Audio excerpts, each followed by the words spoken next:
Welcome to Action Science Conversations. Jeffrey, we were thinking that we might make an analogy between or show some relationship between two ideas we've been talking about. And one of those is mutual learning, which we're always talking about in Action Science Conversations. And the other is an idea you introduced me to many, many years ago called spin selling. And the idea of spin selling is basically that you don't do a hard sell, but you find a solution with somebody else. And that matches so nicely with the governing values of mutual learning.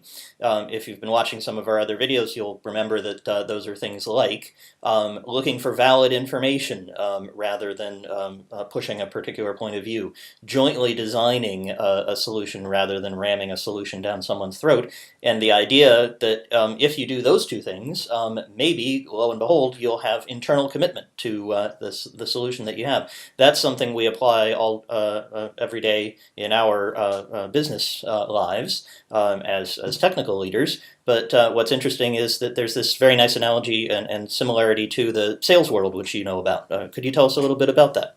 Yeah, absolutely. Spin selling is something I came across more than 10 years ago now, and it was really eye-opening for me.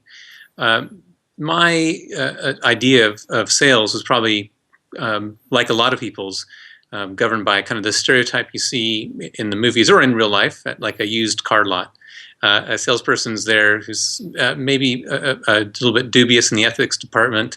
Their goal is to sort of say anything it takes to get the deal done, and you really have the feeling that they're out for their own interests and not for yours.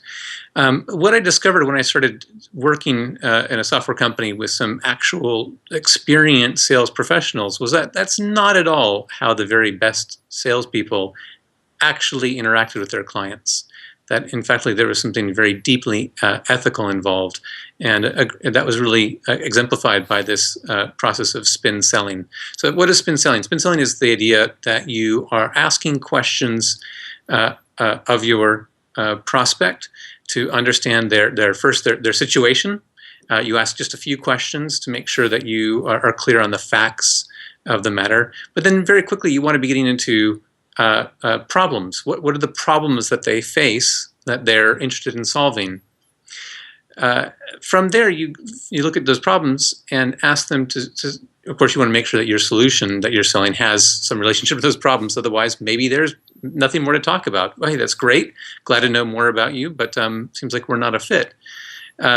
If you are a fit, then you can say, well, what are the implications of not solving those problems? You know, what happens if you don't do it?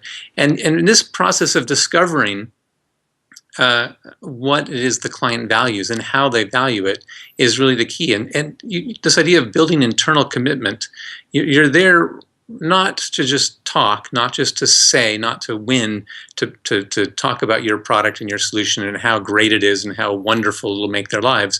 But really it's a process of mutual learning.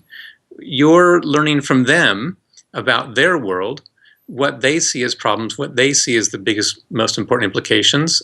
And then you can, at that point, once you've learned and you know your product, you know your solution, so you know how to make them match, you can go back to say, well, let me go talk about now how what you need is something that we can deliver. And if you have a situation where your solution is a good fit for their problems and problems that they see as being serious, well, then you do have this very a good relationship that you've built where they're going to be very committed to the result. And if it's something in the case where maybe you're not a right fit for their problems, or maybe their problems, they don't seem as that serious, then you realize that maybe it's better to walk away and go another time. And they've still learned that you've learned about their problems, they've learned about your solution, and you've come to a mutual agreement that maybe this is not the right product or not the right time. And you have a much stronger relationship with them going forward. Yep. So this reminds me a tremendous amount of what happens in a mutual learning conversation. Absolutely, and I apply this in my consulting practice all the time, both in the sales part of it and in my actual delivery of consulting and helping teams function better. For example, I can think of two clients in the last few weeks that I've potential clients that I've met with, and we weren't able to get clear on the implication section of the I in spin Right. because I came to them and they said, yeah, we definitely have a problem. This team isn't functioning. We're trying to grow. It's not working. And when I tried to get to what the implication of that not working was, it was less clear to them. And so they have some homework now to go away and work out what the implication is, because I don't want to sell my services if there's not going to be a return on investment for them. And it's entirely possible that they'll solve their own problem, that the problem will have small implications, that there's much bigger problems in the organization that someone else should solve, and they should hire that person, not me.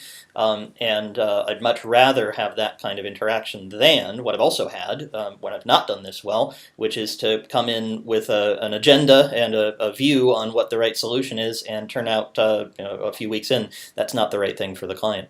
The other example where I try to use this, and I think this is something you've reminded me, so I'm going to try to use it as I'm describing joint design to people that I coach. I can think of an example where I skipped the problems section and I came in with a great solution, and I'd figured out what the implications were, and I had the situation right and I had it all sorted, but I came along with a solution and I hadn't worked out what the problems were as they were viewed by the people I was working with. And they said, yeah, this is a great solution to the problem you've described, Squirrel. We have this other problem over here and we think that we should be working on that one. And I said, oh man, I screwed up the joint design again. But that was a good learning experience for me and the person I was coaching, and we're trying to do better with that level of joint design. When we get it right, what you wind up with is this fantastic internal commitment, and people that I have not sold to because the implications were not high enough, because the problem wasn't the right one, have referred me to other people that I might work with.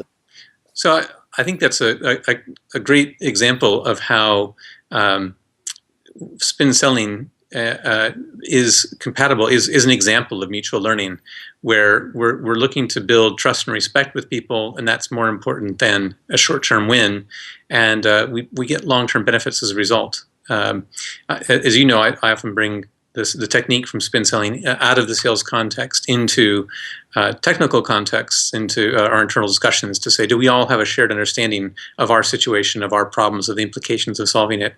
And it's a sort of a rubric that I might use with a team to build commitment towards solving a problem.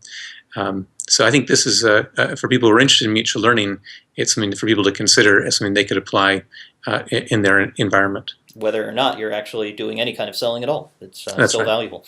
You'll find links to the spin selling book below, and we'd love to hear your stories about using it and how it works for you. Thanks, Jeffrey. Thanks, Ron.